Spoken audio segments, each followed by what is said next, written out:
Pessoal, boa noite. Eu sou o pastor José Carlos, pastor na Igreja Batista Reformada Ados.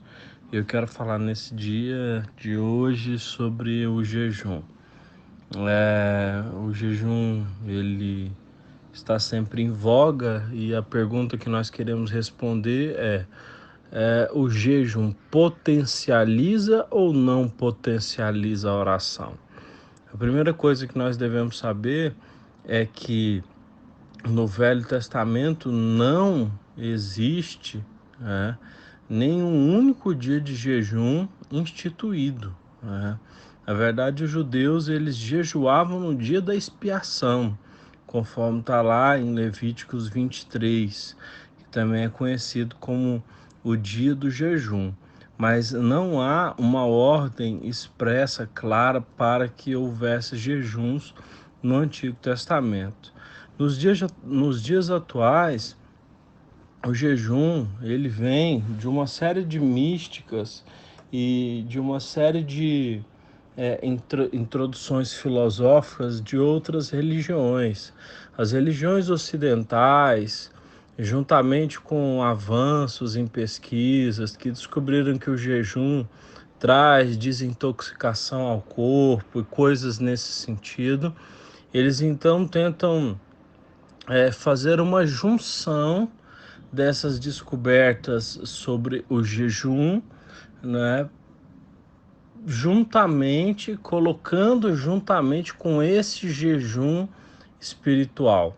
A verdade é que no Antigo Testamento a gente vai encontrar pessoas que jejuavam por causa de arrependimento de pecados, por causa de luto e muitas outras coisas, né? Mas quando nós tratamos do jejum cristão, nós estamos falando de outra coisa diferente. Uma coisa importante de nós entendermos também é que deve-se ter cuidado com essa associação que as pessoas fazem hoje em dia. Muitas pessoas dizem estar jejuando, enquanto na verdade estão fazendo uma espécie de dieta ou fazendo uma espécie de tratamento passado por um nutricionista, um profissional da área. Então acabam tentando, matar dois coelhos com uma cajadada só. Só que isso é um grande engano, até porque, por não conhecer o que é o jejum cristão, é que as pessoas fazem esse tipo de coisa. Não foram poucas as vezes em que eu ouvi pessoas que disseram que não estavam sendo respondidas por Deus porque elas estavam só orando. Talvez se elas jejuassem junto, Deus as ouviria. Então existe, uma forma equivocada de se interpretar o jejum, e é sobre isso então que nós estamos falando, e é sobre essa mística que nós queremos acabar. Dentro do jejum cristão existem algumas coisas importantes então que nós precisamos falar. Veja bem, o principal texto do Antigo Testamento que fala sobre o jejum, que é Isaías 58, já nos mostra o princípio, princípio de fato de Deus com relação ao jejum, onde o próprio Deus diz que é melhor que o homem deixe de ficar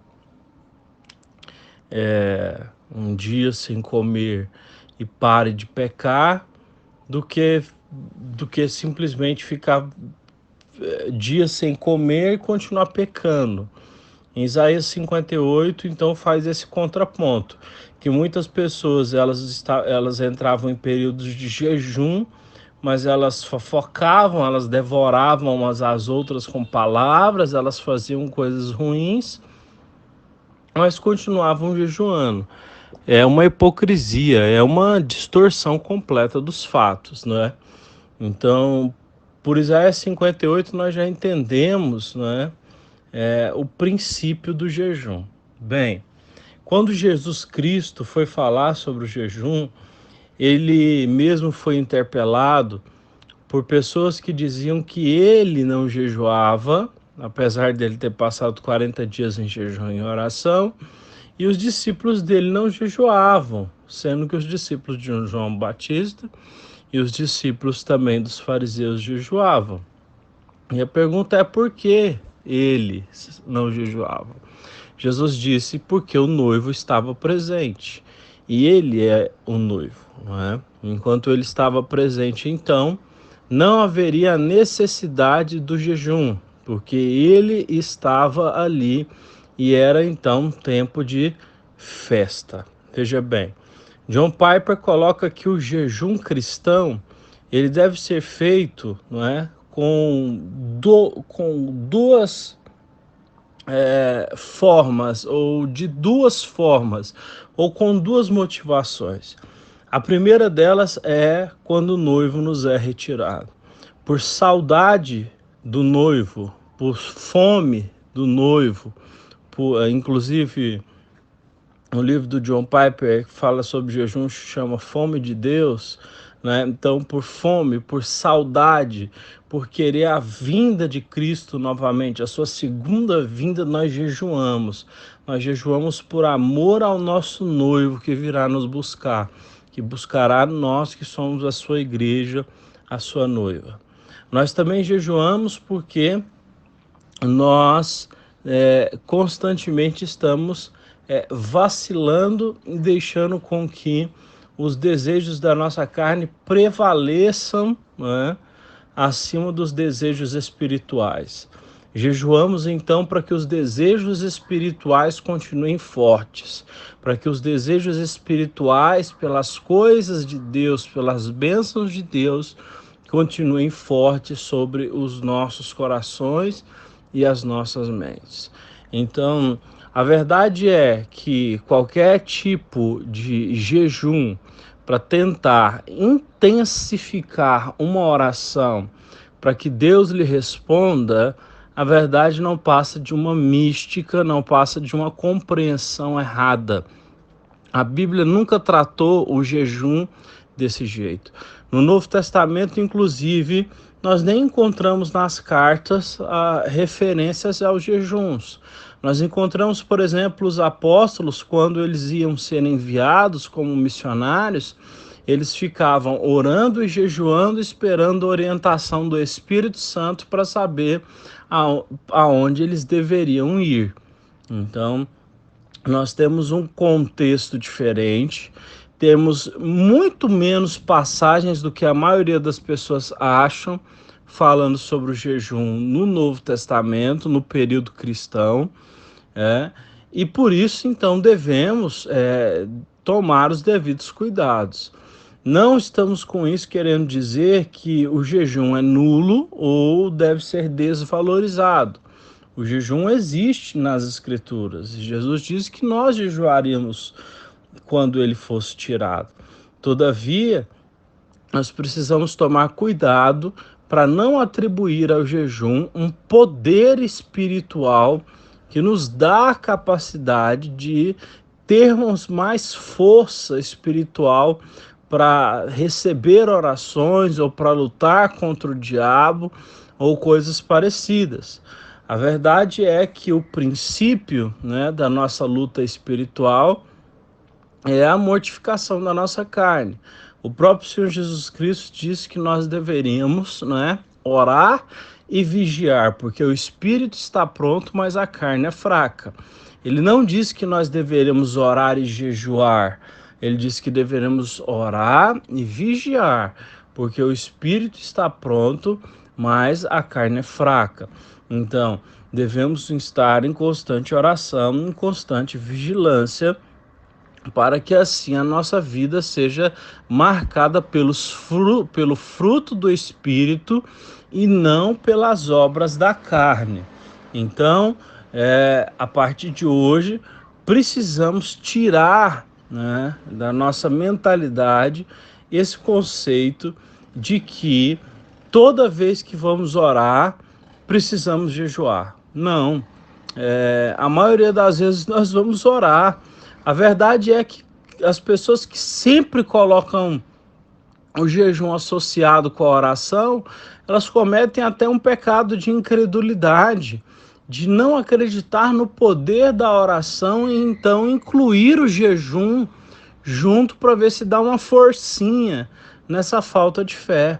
Então isso é um problema, isso é algo antibíblico que nós devemos então evitar. Devemos confiar que o Senhor Deus ouve as nossas orações. Ele nos ensina a orar e diz que nós devemos orar ao Pai no nome de Jesus e diz que o Espírito Santo guiará as nossas orações. Então, nós não devemos viver nessa prática louca e frenética como alguns vivem, jejuando toda semana, não é? Inclusive colocando o seu corpo muitas vezes em estados de limite, quando chegam já na velhice ficam doentes, porque acreditam que o jejum vai trazer esse maior poder espiritual ou coisa nesse sentido, e isso não é verdade. Então, creia que nós devemos orar. A Bíblia diz que a oração de um justo pode muito e tem os seus efeitos. Então, nós, sim, devemos orar ao Senhor e crer que a nossa oração é ouvida pelo nosso Pai. Então, só para nós finalizarmos, Jesus disse que quando nós jejuarmos, nós devemos lavar o nosso rosto e pentear o nosso cabelo, e ninguém deve saber que estamos jejuando. O jejum não deve ser, então, uma forma de nós tentarmos nos mostrar espirituais.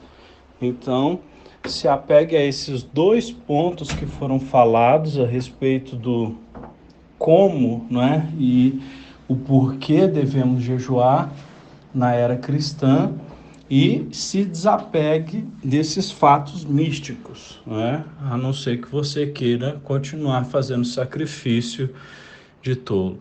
A Bíblia diz que é melhor obedecer do que sacrificar.